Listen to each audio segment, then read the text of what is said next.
Grover Gaming. Let's give them a round of applause. Stage school welcome. You can clip this onto your shirt. Got a little thing to go into your pocket. Okay. Should be all set. All right. How's everyone doing this morning? All right, so my name is Javier Hernandez from Grover Gaming. I'm the art director. I want to talk a little bit about myself and how I got there. I am a day school graduate. I graduated in June '06. We did the Teddy Scares project.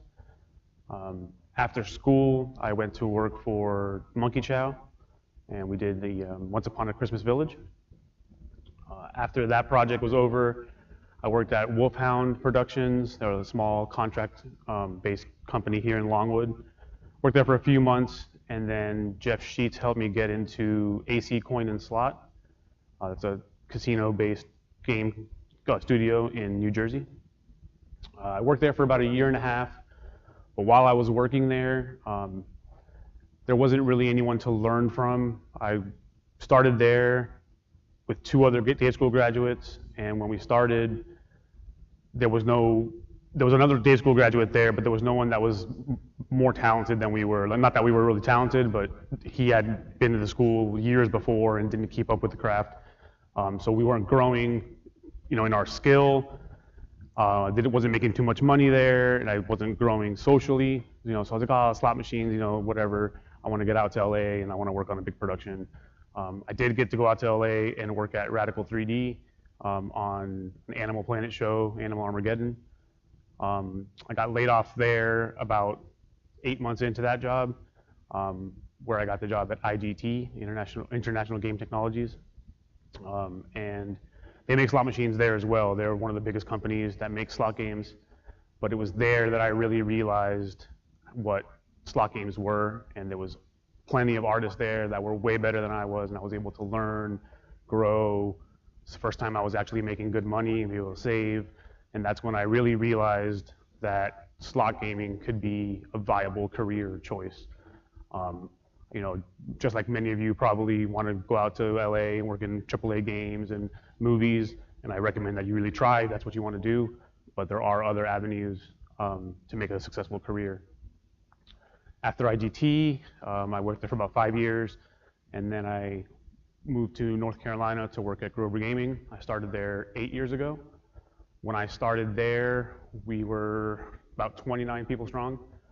And then 8 years now, we are 370 plus employees. So we're continuing to grow. That's a little bit about me. I want to talk more about the company today than myself. So Grover Gaming. So we won the award of #2 best place to work for small and medium businesses on Glassdoor. So that's something we're very proud of. We take our culture very seriously. We take our employees very seriously. We want everyone to grow and be happy at work. So that's something we're very proud of.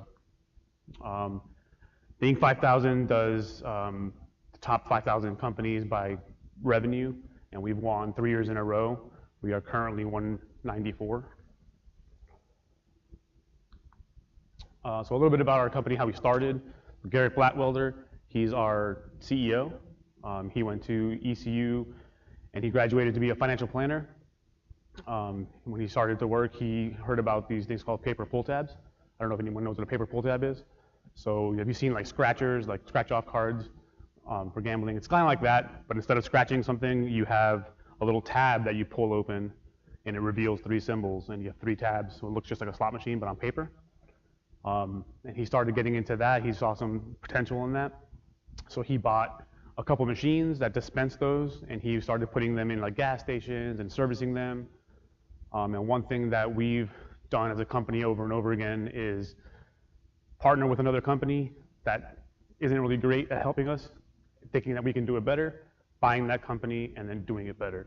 So he went out and he was working with these other companies that serviced the machines and gave him tickets. He bought tickets from, and he was like, I can do this better. So he ended up buying that company and doing it better, hiring some more people. And that's something we've done over and over again. That's why we're in a bunch of different markets around the world, around the country. So Grover and Vanilla Games. Vanilla is a sister company to Grover Gaming. They distribute the games that Grover Gaming makes. And we are in all these states here. We are in Ontario as well. We're working on Puerto Rico. We're actually working in Florida to see if we can, if they allow gambling in Florida. But we're working in all these different states at the moment. So a little bit about charitable gaming. The type of gaming we do is called charitable gaming. So you've seen slot machines like in Vegas. We don't really make that kind of slot machine. They look the same, but they work differently. So there's class 3 gaming, which is what is in Vegas. Class 2 gaming is what you see in like a Indian casino. And behind the scenes, you're just playing bingo. You're not actually gambling like you would in a Vegas slot machine. What we do is charitable gaming. So in order to make gambling legal in some of those states, we partner with the charities of the state, and most of the revenue that we generate goes to charity. So we've raised, it says 200 million, but we're closer to 300 million now raised for charities across the nation. So a little bit about the company's mission and vision. So we exist to provide entertaining gaming experiences through a team committed through growth and progress. Our vision statement is to build a strong foundation of humble, passionate people, effective processes, and superior products.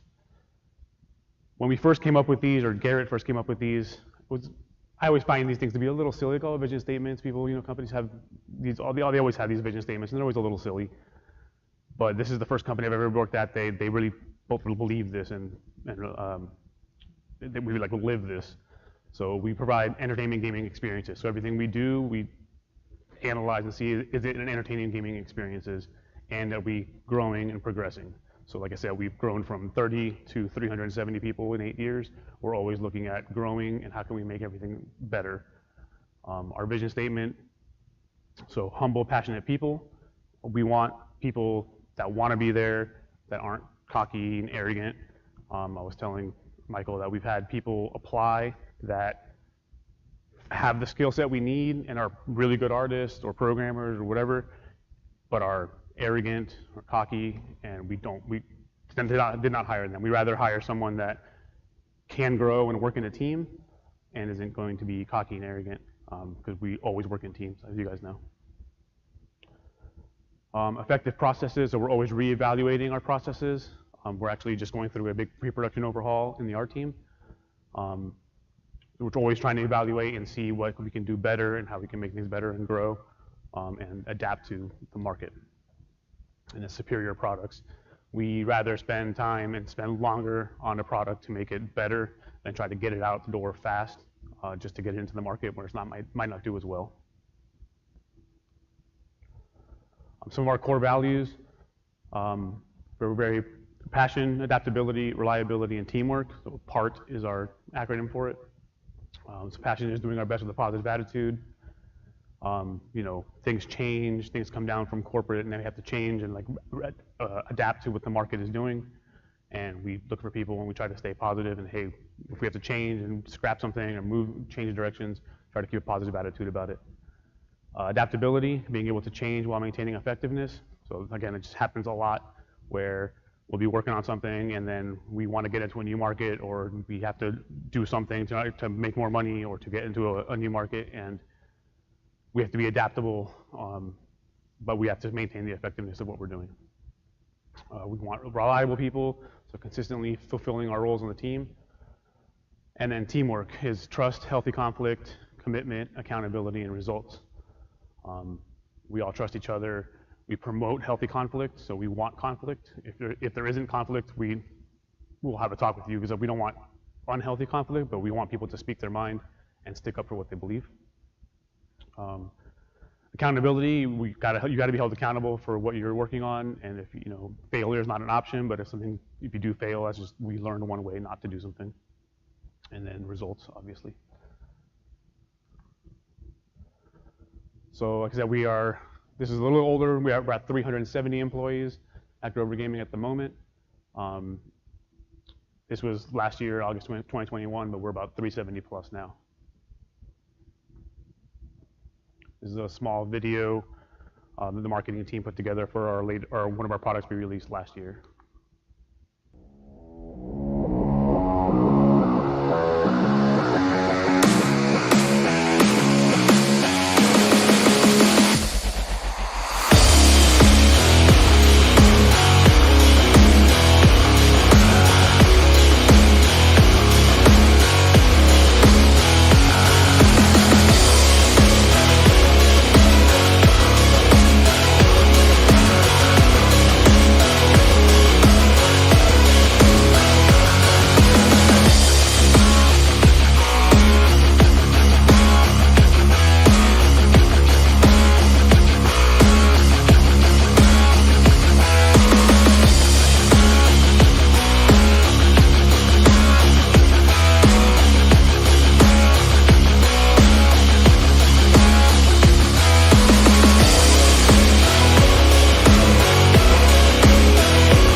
All right, so we do primarily stylized work. We rarely do anything that's realistic. Sometimes we do semi-realistic, like a Buck Hunter kind of realism. But everything is very stylized that we do. So when we look at potential employees, we're looking for stylized work, understanding color and shape and form, and how to use that. So our life cycle of our products go from game design, pre-production, production, post-production, and then release. I'll go through a little bit of kind of the game cycle and how we work.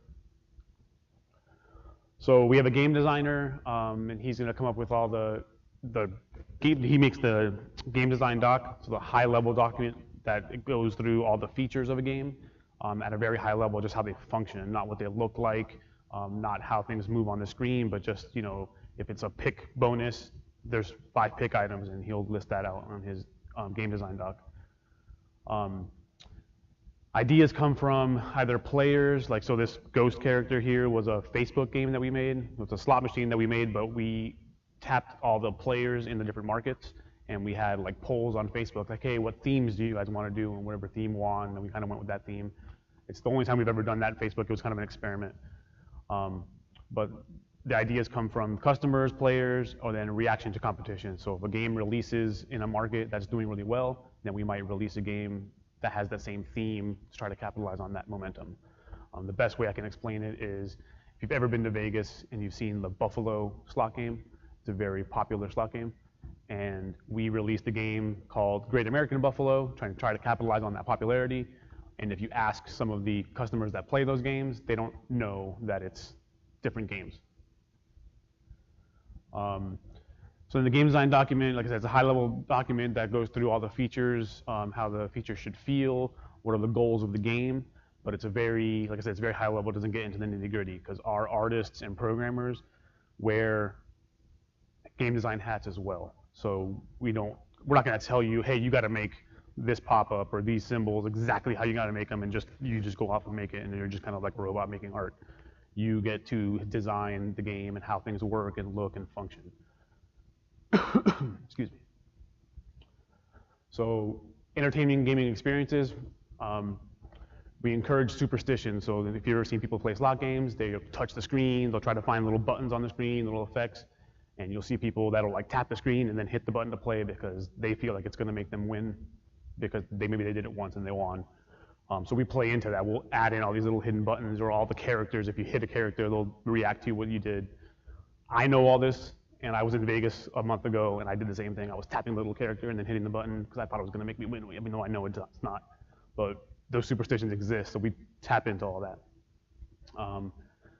Offer the perception of almost winning. So one of the biggest things we do is anticipation.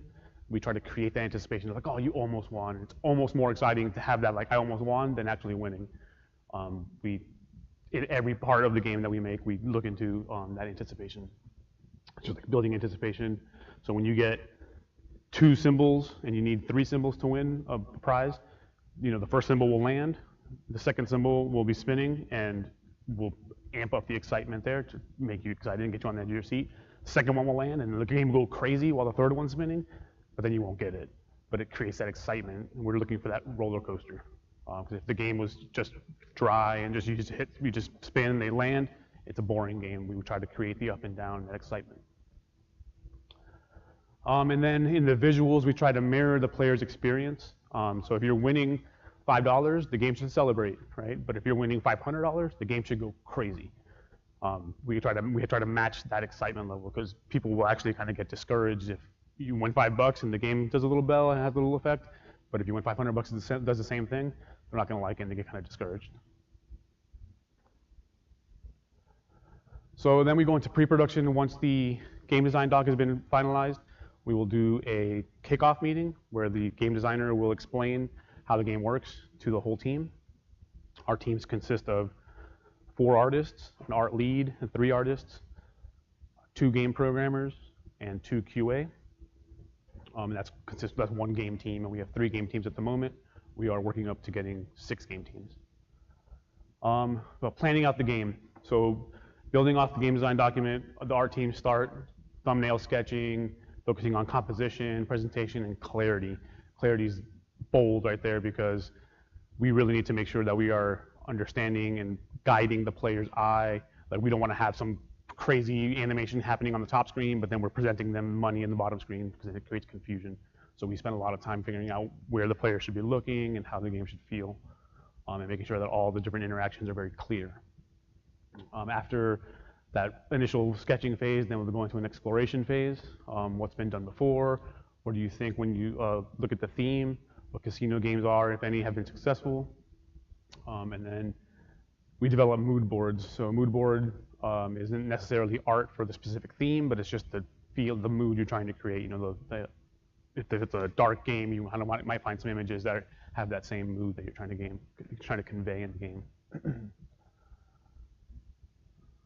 Also, one thing I want to mention is slot games are very stereotypical. So we've had artists come in and, like, we were doing a Celtic game and they're like, oh, these runes, these Celtic knots mean certain things, and they're trying to play off of that. But no player is going to really understand that. It's not that you can't do it, but we can't get too wrapped up in the meanings behind symbols and the meanings behind things. You know, when we make a game, an Irish game, it's pot of gold, a four-leaf clover, very stereotypical things that players interact with and recognize instantly. So then they'll spend about 2 weeks. They'll spend about 2 weeks in pre-production, doing iterative sketching, getting everything together. Then we'll do a pitch phase. So they begin making presentable concept art to show the decisions that the team has made. So like I said, for this dragon game down here, we weren't told to make a dragon in that position, and that's how the game was going to look. The art team sketched out many different iterations and picked what they wanted to do. I stress that because it's very, very awesome to be able to have input in what you do and not just be told what to make.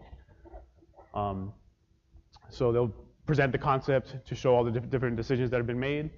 They'll make animatics if need be to show the timing and the flow of the game, how it's supposed to work. And then we'll go into a pitch meeting where the art team will pitch back the game they've designed to the game designer for approval. If there's any issues with the game, then the game designer will mention them, and then we'll go back and fix that and present again. That's very rare that happens. Myself and the game designer, we work closely with the teams during this process to make sure that it's going to be the best game possible. And you can see here the evolution of some of the stuff we do. You know, we start off with sketches. Like, I tell people not to get on the computer, make thumbnail sketches, just composition sketches, so we can see how the game's going to look before we start spending a bunch of time on what it's going to look like the art and the colors. We just want to make sure the composition works. So you can see, like, the sketching of the symbols, adding some color, and then the final symbols. Excuse me. And then we move into production. So like I said, each team has an art lead, 3 or 4 3D artists, 2 game developers, a producer. We have 1 composer for the whole studio. He does all the audio for all 3 teams. And then 1 or 2 QA analysts and testers that will test the game as we're making them. So we don't really work on like an agile or any specific type of production. We kind of like have our own thing because our games run about 3 to 4 month cycles. It's a brand new game. We'll have a milestone. So like the main game, just like the top screen and the symbols working and paying you correctly, be the first milestone. Where once that's ready, we'll get together with myself, the game designer, and the programming director, and the whole team, and we'll review the game, make any comments, give any feedback, and then the team will go fix those pieces if they need to, and then move on to the next feature. So these are some titles we've done, just a kind of a selection of some of the titles we have made. We don't really do licensed titles. When we have like Tarzan up here, that's licensed, Dr. Jekyll and Mr. Hyde, but they're public domain at this point, so we don't have to like pay anyone for those. But we have to be very careful. You know, I've worked on a Peter Pan game at one point, and that's public domain, but Disney put the little hat on Peter Pan. So if we do anything with the little hat, then we would get sued by Disney because they're the ones that did that. So it's very tricky doing some of those titles. So that's all the slides I have, but I just want to talk a little bit about the company. We put a lot of stock into our people. Our culture is very good. We want you to grow as an artist, as a person. If there's any like aspect of art that you want to get better at, we will work with you to get better at that. You can work with your leads, and let's say you want to get better in animation, but you're not that strong, but you say you want to get better, instead of just saying, nah, you're not very good, our leads will work with you to get smaller tasks and work with you to train you on animation and build you up. And then that way, once you get better, then we can give you bigger tasks. We've had people leave to bigger and better jobs, and we know there's no animosity there. We want you to grow professionally and personally.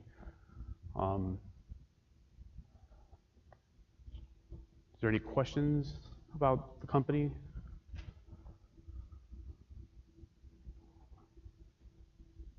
Or about myself? Javier, when you guys are looking to hire people, are you looking to hire like contractors or to work for you for a specific duration of time? Are you looking for people like to stay with you for years?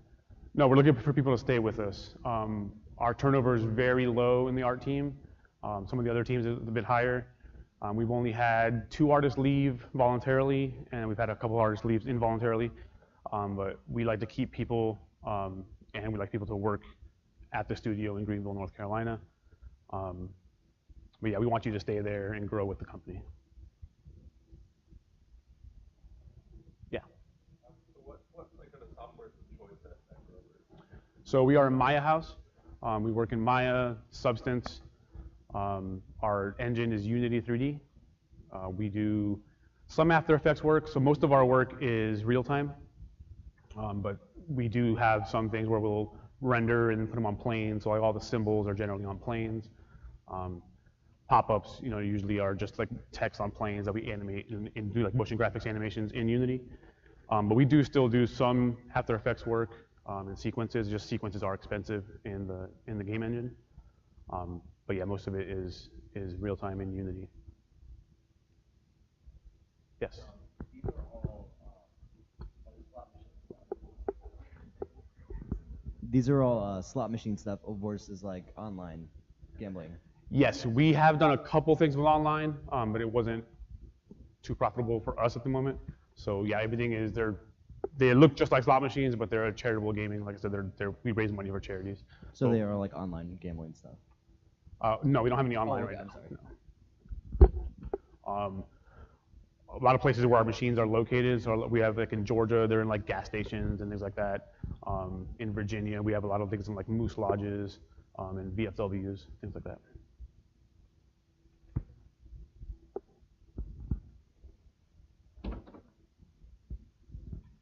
If you hire people, are you only having people on site, or are there remote options as well? At the moment, it's just on site. We've talked about remote options, but we are very collaborative. And during COVID, we tested it for about 9 months, and we were effective still, but it definitely slowed down communication and collaboration. So we prefer to be on site.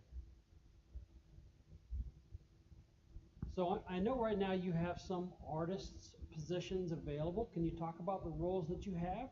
Sure. So we're all 3D generalists. We do have focuses, so a 3D generalist with an animation focus will get mostly animation jobs or tasks, but they are expected to be able to do all the different aspects of modeling, texturing, motion graphics. And like I said, we will build you up if you aren't strong in a certain area and you want to be. But by the same token, if you don't like texturing, you would be expected to be able to texture, but we're not going to give you the big high-profile texturing tasks if you don't like that texturing. We are looking into, in the future, opening up an animation position, so it would be a little bit different than just a pure like character animator, but it would be character animation, motion graphics animation, and particle work. So anything that moves is considered animation. We are 12 strong right now, or 11 strong right now, with 3 teams of 4, and we'll be working on getting 3 more teams, so up to 6 teams. So we'll be hiring about 12 more people in the next couple of years. Go ahead. Oh.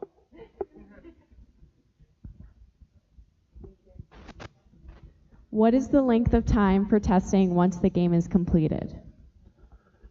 Testing phase can vary. Generally, it's about a month and a half. We have 2 phases of testing. So we have game side QA. So while the game is being produced and we've started producing some of the milestones, The QA testers on the game teams will start testing the work that's been done, looking for bugs and reporting them to the programmer so they can get them fixed. But once the game is complete, then it goes to a release QA where they're testing the game within the environment. So when I say environment, I mean like with the front end and being able to pick a game and close a game to make sure there's no bugs there. We do have a goal of getting 95% of all bugs, game bugs, found within the game cycle and not during QA. Bugs are really important because if we miss anything, every game that we release has to go to a company called GLI, and that's like national testing for these like gambling machines. And we have to pay thousands of dollars every time we submit a game to get tested through them.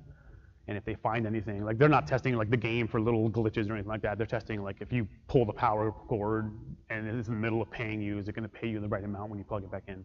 That kind of thing. But if they find anything, then they'll send it back, and then we have to fix it and then pay again to get it tested through GLI.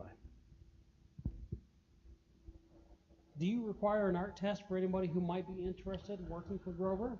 We do. So the application process, you would apply online. You know, fill out your questionnaire. Usually give a portfolio link.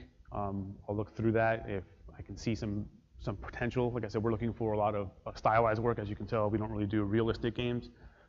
So that's like the first step. Is sometimes I'll get demo reels and it's photorealistic guns, and that's all that is. And they look really good, but I can't use those assets in the games that we make. So I really want to see stylized work. Once that happens, if I can see that there's some potential there, then I'll send an art test, which usually consists of making 4 symbols and an Irish theme.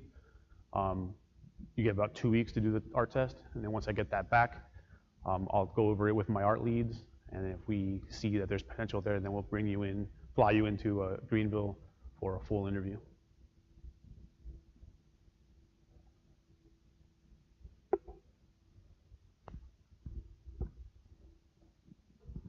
Are the jobs located in Greensville or are they located in Wilmington? We have 2 studios. Excuse me. So I want to say in August last year, we split. We've been growing so much that we split our studio into 2. We have, like I said, 3 teams in Greenville, North Carolina, and 2 teams in Wilmington, North Carolina. So total 5 teams for the company. So yeah, we have jobs in both places.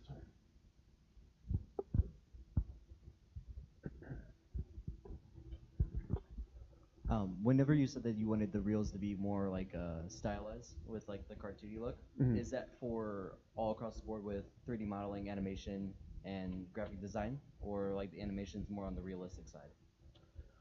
It varies. I would say we never do like realism. We never look for like realism. But we have, I don't know if I have any images. Like Tarzan's probably the best example here where, you know, it's still stylized, obviously, but it's not as crazy as like Piggies or Pinata Party. Some of the most realistic games we have are, we had like a big buck hunter kind of game. It's called Blue Ridge Buck Hunter. So it's like animals in a forest, and that's one of the most realistic games we've done. But we generally look for stylized, fun animation, modeling, texturing. Sometimes we'll do like realistic texturing on stylized models. Since this is a on-site sort of role, can you talk about like the Greenville area? Yeah, so Greenville it's not a huge city, but it is pretty central to a lot of things. We're an hour and a half from Raleigh, North Carolina, which is the capital. It's a very big city. We're an hour and a half from the beach. We're an hour and a half from Virginia north, and then you can get to like DC in like 5 hours south. We are the biggest city in the area, so we are pretty progressive. So it is kind of like in the southern area, but since we are a bigger city and we have a lot of companies that bring in a lot of people from the outside, it's a pretty progressive city. Any questions about Greenville?